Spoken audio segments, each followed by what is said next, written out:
साथियों को नमस्कार।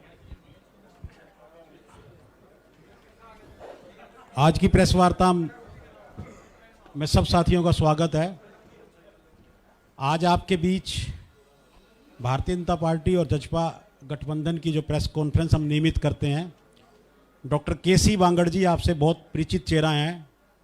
उनके साथ संदीप जोशी जी वो रहेंगे और हमारे पार्टी के रणदीप घनघस जी इस प्रेस कॉन्फ्रेंस में रहेंगे। पहले केसी वांगड़ जी अपनी विस्तृत बातचीत रखेंगे आपके समक्ष। उसके बाद जिस किसी का भी सवाल हो वो कृपया अपना हाथ उठाएंगे, एक बार हम उनको माइक दे देंगे तो अपना वो सवाल रख सकते हैं। प्रेस कॉन्फ्रेंस के बाद सब साथियों के लिए लंच की व्यवस्था यहाँ की गई है। धन्यवाद। प्रेस कॉन्फ्रेंस में शुरू कर रहा हूँ।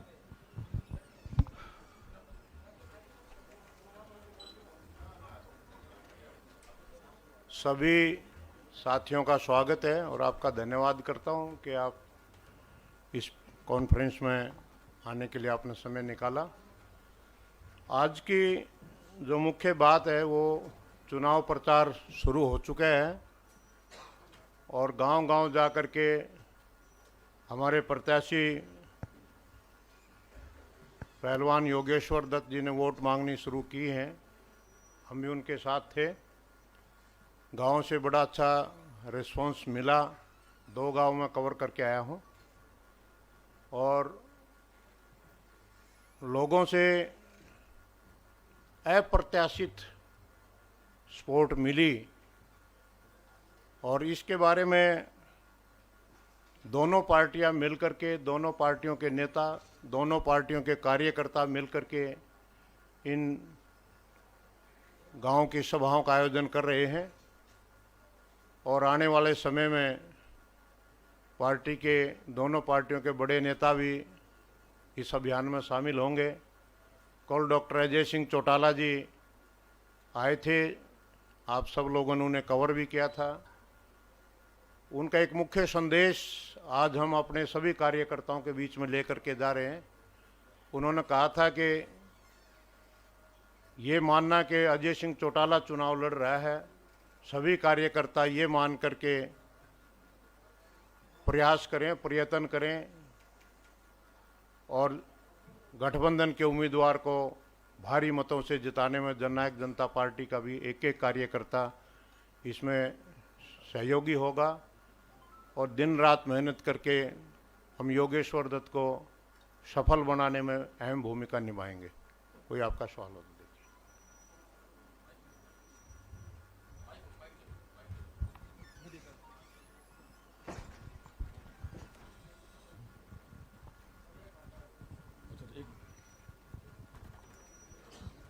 हेलो डॉक्टर साहब, पिछली बार आपका जो उम्मीदवार था उसको 32,000 मत मिले थे और बीजेपी को जो 38,000 मत मिले थे, तो क्या लगता है आपको इस बार जो है कितने मत जसपा जो है भारतीय जनता पार्टी को दिला पाएगी? ये तो आने वाला समय बताएगा, 3 तारीख को समय बताएगा। लेकिन चुनाव प्रचार दोनों पार्टियों ने बहुत मजबूती के साथ चुनाव प्रचार को उठाया है और मेरा मानना है पूरा हल्का कवर करके हम वोट का अंदाज़ा बता पाएंगे। जब तक पूरा हल्का कवर नहीं होता, रिस्पांस हर गांव में क्या मिलता है, तब जा कर के मुख्य आकलन होता है। बाकी उससे पहले तो अंदाजे ही मारे जाते हैं। मैं ये 2-3 गांव में मैं गया हूं, अच्छा रिस्पांस मिला है। जो मुझे उम्मीद थी उससे भी ज़्यादा रिस्पांस मिला है। डॉक्टर साहब, जो ये 3 कानून आए थे अध्यादेश, तो वो कानून बन चुके हैं, इस पर आपकी पार्टी की क्या राय है? हमारी पार्टी का एमएसपी जारी रहेगा और एमएसपी के ऊपर फसल खरीदी जा रही है इस समय भी और लगातार किसान को कोई भी दिक्कत नहीं आने दी जाएगी और किसान को सभी सुविधाओं से लैस करके इन सब बातों का समाधान, किसान के सामने कोई समस्या आती है तो उन सभी समस्याओं का समाधान किया जाएगा। और कोई भी चीज़, कोई बिल आता है या कोई एक्ट बनता है, वो पत्थर की लकीर नहीं होता। देश का संविधान बना था, वो उस समय जब देश का संविधान बना, जब एक स्ट्रॉन्ग डॉक्यूमेंट उसको कहा गया कि इसमें सब कुछ है, उस डॉक्यूमेंट में भी 100 से ऊपर सुधार हो चुके हैं। समय समय के ऊपर आवश्यकता के अनुसार देश की जैसे जैसे कोई आवश्यकता पड़ी तो अगर किसान को कोई समस्या आती है और उसका समाधान हमारी नीतियों से अगर नहीं होता है, कोई और सुधार की जरूरत पड़ती है तो सुधार किए जा सकते हैं। यानी आपके हिसाब से इसमें बदलाव होना चाहिए। अगर कोई समस्या आएगी तो उस पर विचार किया जाएगा। डॉक्टर साहब, भाजपा के सहयोगी हैं वो भाजपा को छोड़ के जा रहे हैं। आज भी जो जुलाना से परमिंदर ढूल हैं और उनके बेटे रविंदर ढूल, उन्होंने इस्तीफा दे दिया। इसको आप किस तरह देखते हैं? जननायक जनता पार्टी का कोई भी विधायक ना छोड़ के गया है, ना कोई कार्यकर्ता छोड़ के गया है। जननायक जनता पार्टी की मैं सफाई दे सकता हूं, बीजेपी की मैं सफाई नहीं दे सकता। डॉक्टर साहब, बड़ौदा हल्का को लेके चौधरी भूपेंद्र सिंह हुड्डा के लोगों से जब सवाल किया जाता है भी आपने क्या किया, तो वो नौकरियों का सवाल भी उठाते हैं कि हमने नौकरियां दी। आप सारे हल्के को जानते हो, सारी स्थिति को जानते हो, तो क्या क्या समझते हो इस बारे में? भूपेंद्र हुड्डा की 10 साल की नौकरी और केसी बांगड़ की 4.5 साल की नौकरी कंपेयर करके देख लो, डाटा अवेलेबल है सबके सामने। शर्मा जी के पास तो 50 साल का डाटा भी है। 10 साल में भूपेंद्र हुड्डा ने इस गोहाना तहसील में एक भी कोई एचसीएस नहीं लगा उसके दौरान। बांगड़ साहब, जेजेपी गोहाना तहसील में, पहला सवाल तो कंप्लीट कर लूं मैं। गोहाना तहसील में मेरे समय में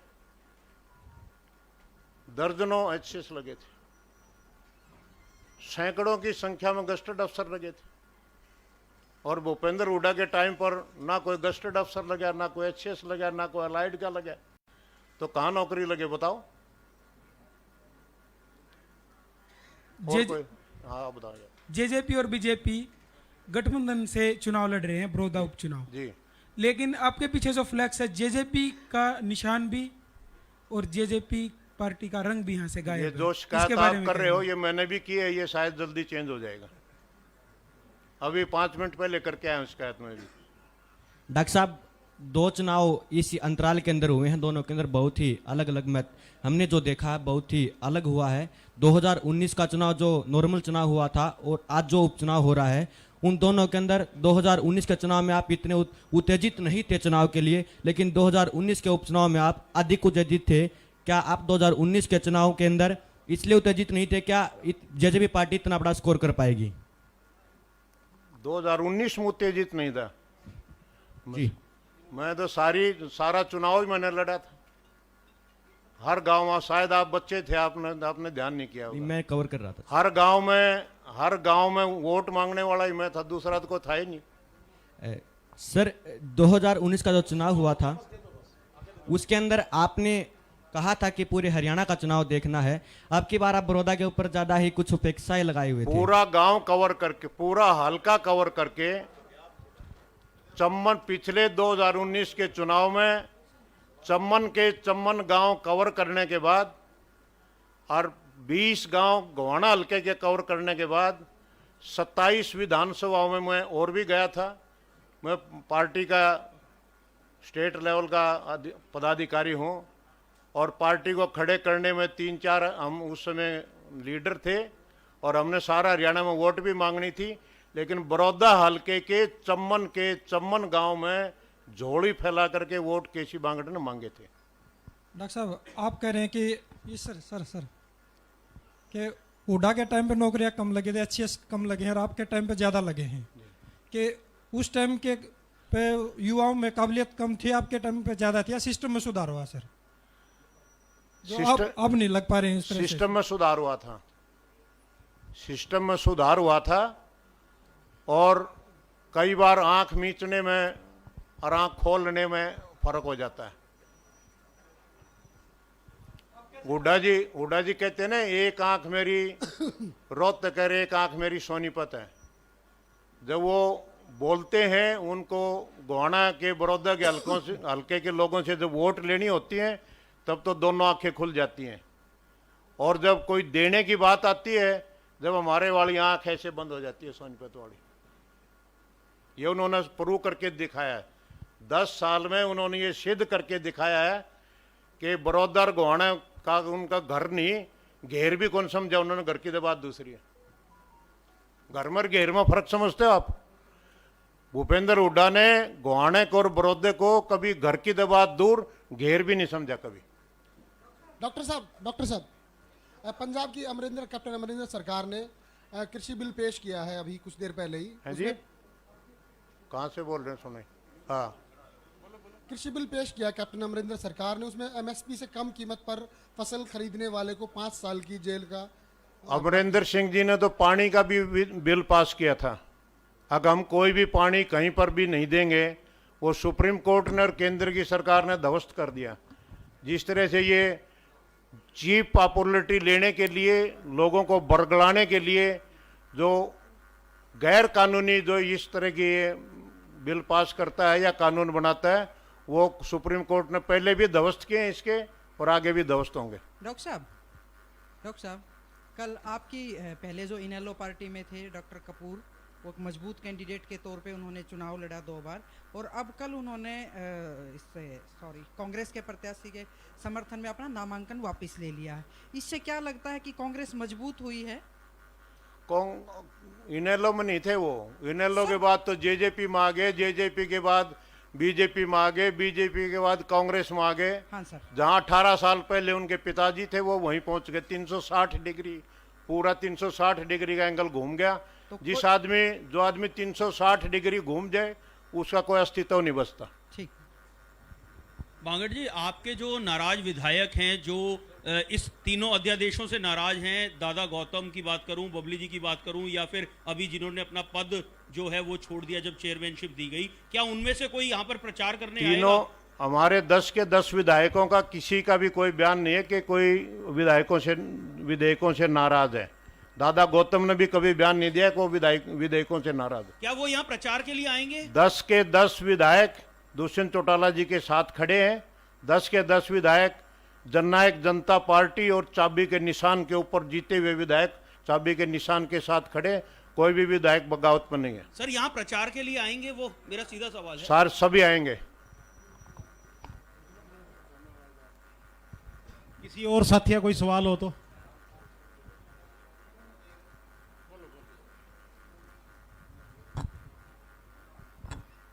बांगड़ साहब, मैं एक वीडियो देख रहा था सोशल मीडिया पे, एक न्यूज़ पत्रकार की, उन्होंने किसानों के बारे में आपसे एक सवाल पूछा, तो आपने उनको ये कहा कि ये क्या बेकार का सवाल मैंने है? उस पत्रकार को, मेरे सामने ही खड़ा है, मैंने उसको कहा था, वो मेरे घर पर आए थे, मैंने कहा था कि कैंडिडेट आज डिसाइड होने हैं, आज या कल में। जब तक कैंडिडेट का फैसला नहीं होता मैं कोई इंटरव्यू नहीं देना चाहता। तो उन्होंने कहा चलो ठीक है, मैं इंटरव्यू नहीं लेता, लेकिन मैं एक सवाल पूछ लूँ। वो पूछो। उन्होंने एक सवाल पूछा, मैंने उसे एक सवाल का जवाब दे दिया। उन्होंने फिर दूसरा सवाल किया, मैं कहने लगा मैंने आपको पहले बताया था मैं इंटरव्यू नहीं देना चाहता।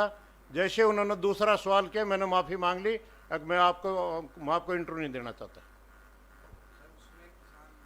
मेरी आवाज़ बता दो, मैंने उसमें कोई आवाज़, जिस साथी ने जो ये वीडियो रिलीज की है, मैं इसके बारे में बोलना नहीं चाहता, ये मेरी आवाज़ बता दो उसमें। ये उसकी खुद की आवाज़, मेरी आवाज़ नहीं है। मैंने उसके आते ही चाय पिला करके ये कहा था, बेटा मैं आज इंटरव्यू नहीं देना चाहता, जब तक कैंडिडेट का मैं कोई भी इंटरव्यू नहीं देना चाहता। तो उसने कहा अंकल एक सवाल का जवाब दे दो बस। मैंने कहा एक सवाल का जवाब ले लो। उसने पहला सवाल पूछा, मैंने उसका जवाब दे दिया। फिर वो दूसरा सवाल पूछने लगा, मैंने हाथ जोड़ लिया, मैं माफ़ी मांगता हूँ, मैं इससे आगे नहीं बोलना चाहता। मेरी आवाज़ बता दो। मैंने उसको ये कहा हो भाई इस सवाल के ऊपर मेरी प्रतिक्रिया नेगेटिव है, उसके मेरी आवाज़ बता दो। चलिए आज यही है, मेरी आवाज़ बता दो। मैंने अगर कोई नेगेटिव बोला तो मैंने सिर्फ हाथ जोड़ करके उठ लिया कि मैं इंटरव्यू नहीं देना चाहता। आज की इस प्रेस कॉन्फ्रेंस का अंतिम सवाल। बांगड़ साहब, जो बड़ौदा हल्का है इसके अंदर 90% किसान है, और कहीं ना कहीं आज भी किसान बीजेपी से ज़्यादा जेजेपी से नाराज हैं, तो आप क्या कहना चाहोगे? ये कांग्रेस पार्टी वालों का दुष्प्रचार है। अच्छा, मतलब आपका कहना है कि ये कांग्रेस पार्टी का दुष्प्रचार है। मैं अभी 2 गांव में आया, सैकड़ों किसानों ने मुझे माला डाली है। सैकड़ों किसानों ने मेरे को माला डाली है, मेरे पगड़ी बांधी है। और अब आपकी प्रेस कॉन्फ्रेंस के बाद तीसरे गांव में फिर जाऊंगा। भरपूर सहयोग किसानों का हमें मिल रहा है, लेकिन हर पार्टी के पास अपने अपने समर्थक होते हैं। किसान कांग्रेस के पास भी समर्थक हैं, हमारे पास भी हैं। तो उनके जो समर्थक लोग हैं वो अपना प्रचार करते हैं, हमारे वाले अपना प्रचार करते हैं। ये दुष्प्रचार है जो हमें डिफेम करने की बात करिए। हमारा वर्कर, हमारा कार्यकर्ता, हमारे साथ जुड़ा हुआ किसान, 36 बिरादरी का आदमी हमारे साथ जुड़ा है। चौधरी देवीलाल की नीतियों में विश्वास करने वाला वो व्यक्ति जो ये समझता है कि दुष्यंत चौटाला उनके अधिकारों के लिए जो उन्हें लड़ाई लड़ रहे हैं, वो हमारे साथ आज भी खड़ा है, पहले भी खड़ा था और आगे भी रहेगा। धन्यवाद। आज लास्ट सवाल बोल दिया तुमने। चलो ले लो, कोई बोल दो। बहुत शीघ्र, बहुत जल्दी, बहुत जल्दी। बहुत बहुत धन्यवाद आप सब साथियों का। आप लंच के लिए आमंत्रित हैं सब साथी।